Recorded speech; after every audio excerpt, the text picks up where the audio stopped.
All right, well, welcome to chapter 13 on gentle and lowly. So today we're looking at 13 is why the Spirit. One of the key references of this chapter is John 14:16, where Jesus says, I will ask the Father, and he will give you another helper. Also, in John 16:5-7, where Jesus is telling them that he's going to leave, and it'll be to their advantage. The disciples and believers, it'll be to our advantage that he leaves because he will send a helper. So these are areas where we're like, okay, let's dig into this a little bit more and find out what's going on here. So the goal of this chapter is to take a look at how the heart of Christ and how it relates to the Spirit.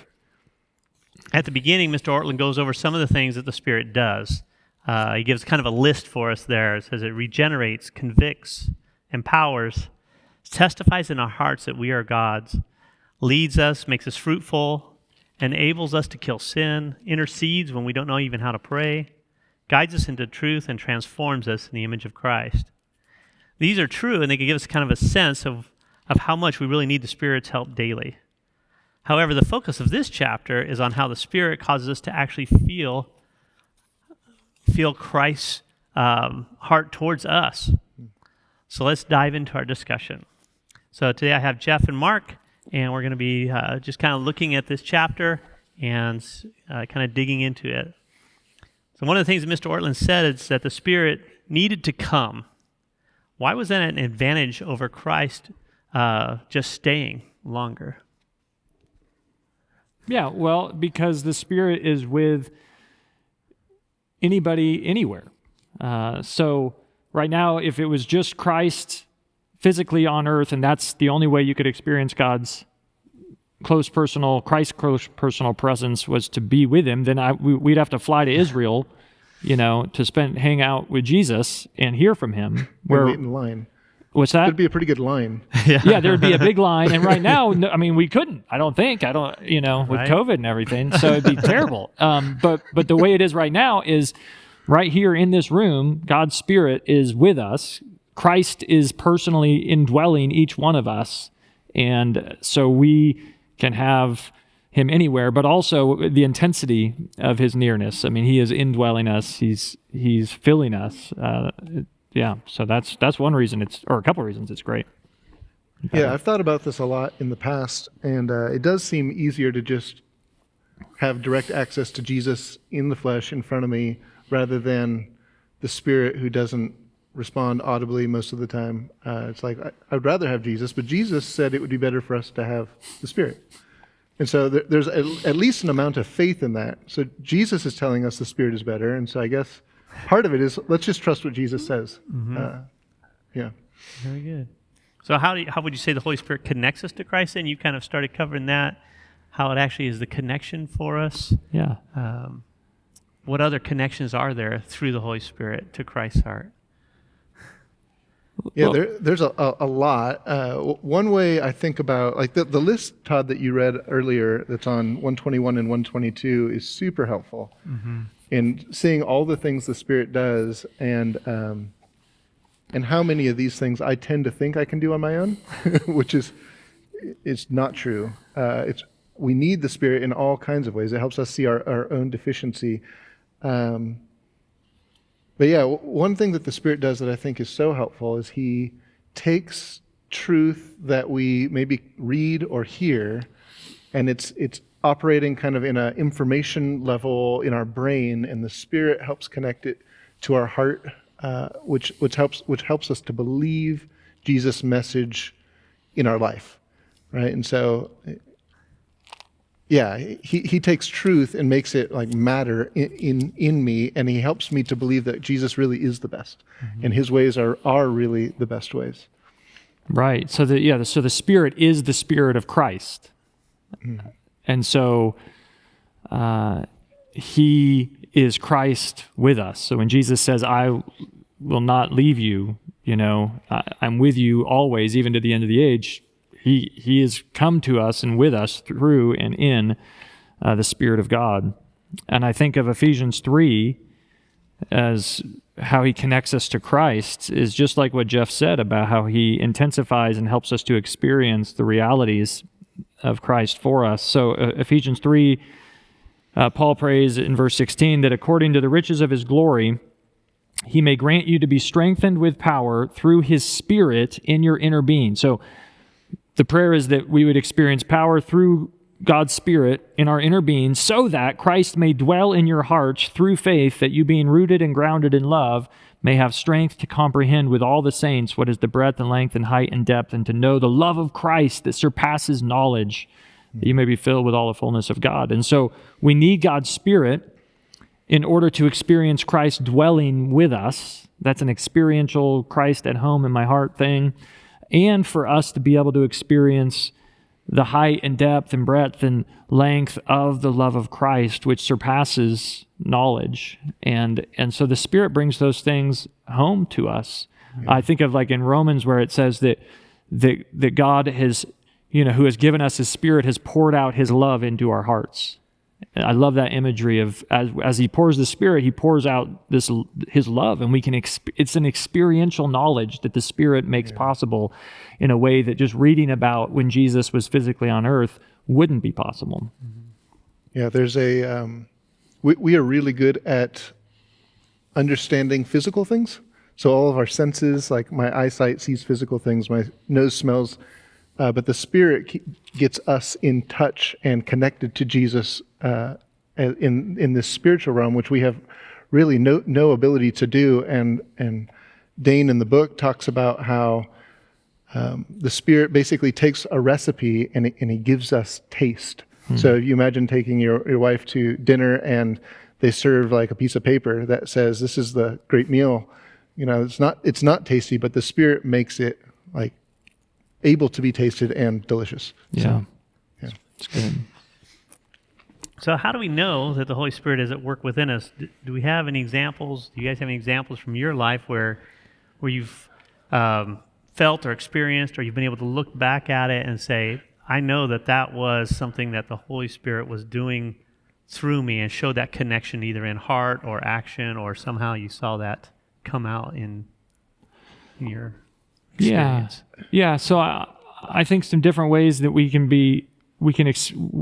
know that the Spirit is at work in us is one is like what's coming out of us. So like Galatians 6, the fruit of the Spirit. And so as we see love and joy and peace coming out of us, that's an indication that the Spirit's working in us. Mm-hmm. Also, not just what's coming out of us, but what's going on inside of us. So Romans 8 talks about how the Spirit of God enables us to cry, Abba, Father, to have this assurance that God is our Father. That's one of the ways we experience the Spirit. And then another way is how we're looking at Christ and the Word. So Jesus said the Spirit's going to come and he's going to glorify me.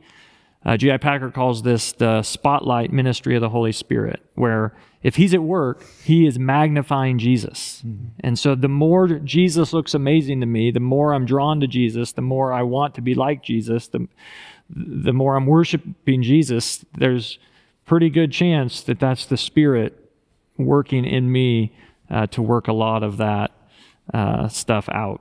Yeah. Yeah, that's really helpful. A couple things. One is sometimes I am able to see the Spirit at work in my kids or in my wife more clearly than in myself, where I'll know a pattern of behavior, and then all of a sudden something will happen and they don't do what they would often do, but they do something that would be God glorifying and not like jump into sin with their brother or sister or something like that.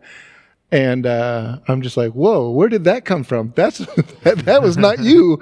That is God at work in you. And I try to actually help them see that. Like, that's good. God's helping you right now. That's good. We should give thanks to God for that kind of change. And then another thing, my family kind of sort of recently got some bad news, and it was bad news that we halfway expected was coming. And so I had thought through what will my response be if this bad news does come. And I imagined being angry and frustrated and maybe even blaming God, like as the range of my possible first responses or lingering responses. And that news actually did come. And I was so grateful in the midst of the sadness that I had no desire to push God away, but I sensed that God was near, and I also was just so grateful that my heart was, I really want to feel the embrace of God, and I was moving towards God because, I mean, he was obviously way more moving towards me, but my heart was there, and I thought, that's the Spirit at work, because this isn't how I would normally want to respond. Praise God. For myself, I've had a couple times that I thought of when thinking about that question of how examples of where God's done that or the Holy Spirit's worked in you. And some of it is, like it listed in the beginning, is confirming your faith. And there's been times where it's like, you'll ask yourself, I'll ask myself, why is it I believe this? And a lot of times I come to the point where I cannot not believe it. It's just a convinced rightness of God and his plan and his redemption and the creation that is, I give credit to the Holy Spirit for that continued just 100%. This is it. I cannot unbelieve that. That is something that God gives. Yeah. And then I've also seen, like you were saying, where something that would not spur out of your normal thinking is suddenly coming out, that you go, okay, that had to be the Holy Spirit bringing that to mind and that thought and that action. And it just kind of reaffirms his work in our hearts. Sure. Is there anything else in particular in this chapter that stood out to you guys that you wanted to highlight?